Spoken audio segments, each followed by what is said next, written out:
આજે ધોરણ 9 નો એક અગત્યનો ટોપિક બાષ્પીભવન પર અસર કરતા પરિબળો એના વિશે આપણે ચર્ચા કરશું.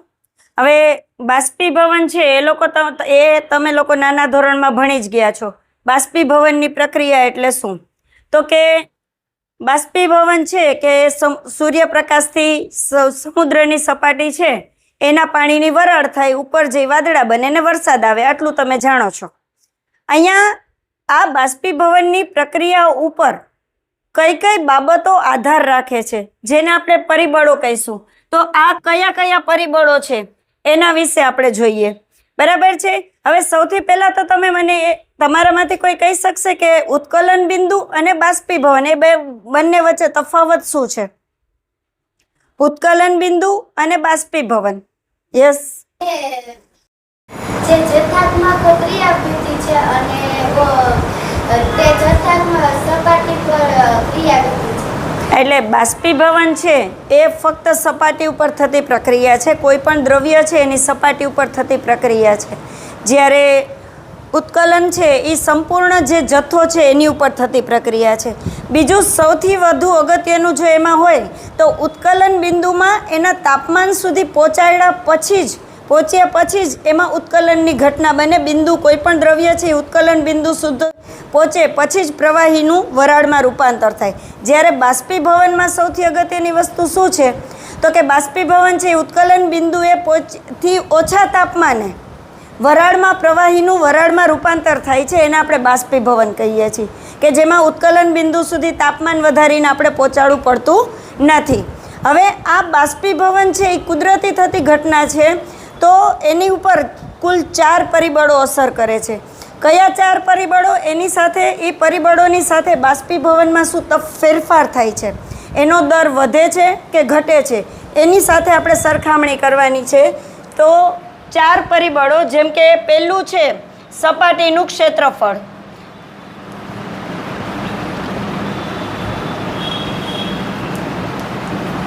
તો સપાટીનું ક્ષેત્રફળ વધે એ રીતે બાષ્પીભવન, જો આપણે શરૂઆતમાં જ કીધું કે બાષ્પીભવન એ સપાટી ઉપર થતી પ્રક્રિયા છે, એટલે સપાટીનું ક્ષેત્રફળ વધે તો બાષ્પીભવનનો દર છે એ વધે છે.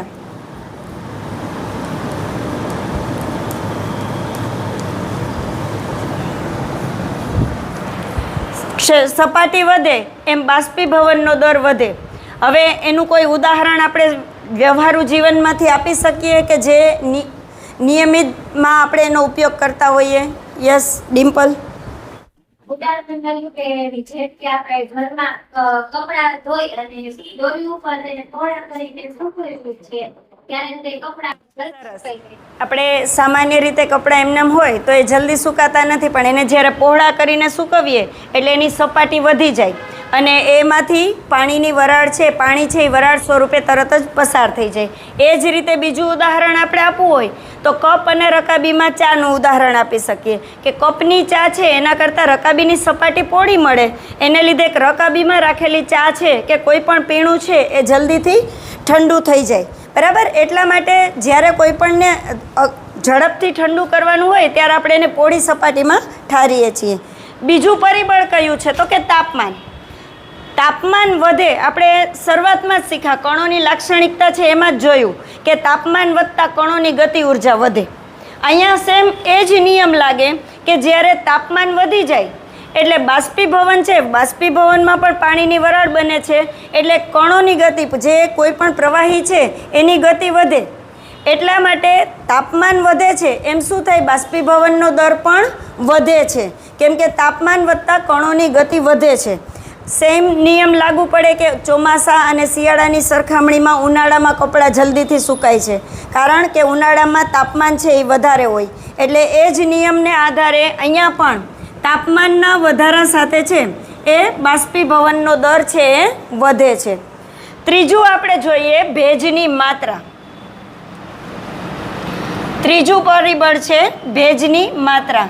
હવે ભેજ છે સામાન્ય રીતે 2 સિઝનમાં જોવા મળે. કઈ 2 ઋતુમાં જોવા મળે છે?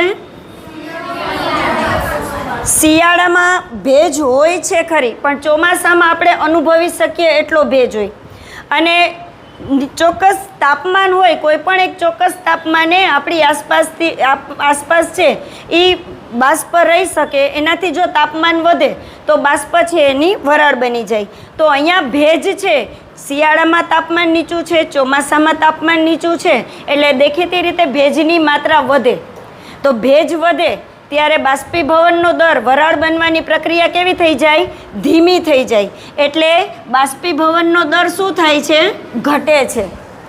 આ બંને પરિબળો દરમિયાન બાષ્પીભવનનો દર વધે છે. જ્યારે આ ત્રીજું પરિબળ છે એની સાથે શું થાય છે? બાષ્પીભવનનો દર છે એ ઘટે છે. ચોથું પરિબળ છે પવન. બરાબર, પવનની ગતિ. હવે પવનની ગતિ છે એને લીધે શું થાય? ઘણી વખત મોટા ભાગે પવનની ગતિ હોય, આપણે મમ્મીને ને એવું સાંભળતા હોય કે ગરમી તો બહુ નથી, તડકો તો બહુ નથી, પણ પવન છે એટલે કપડાં સુકાઈ જશે, આવું આપણે બોલતા સાંભળતા હોય. બરાબર, એનું કારણ શું? કે પવન હોય છે એને લીધે બાષ્પના કણો છે એ પવન સાથે ઉડી જાય છે. એને લીધે વરાળ સ્વરૂપે એ કણો છે આજુબાજુના વાતાવરણમાં રહેલી બાષ્પ છે એ પવનની સાથે ઉડી જવાથી બાષ્પીભવનની ક્રિયા કેવી બને? ઝડપથી બને કે ધીમી બને? ઝડપી બને. બરાબર, એટલે પવન સાથે બાષ્પીભવન છે એનો દર વધે છે. 4 માર્કનો પ્રશ્ન છે. આ 4 ટોપિક તમે યાદ રાખો એટલે 4 માર્ક સરળતાથી તમને આવી જાય.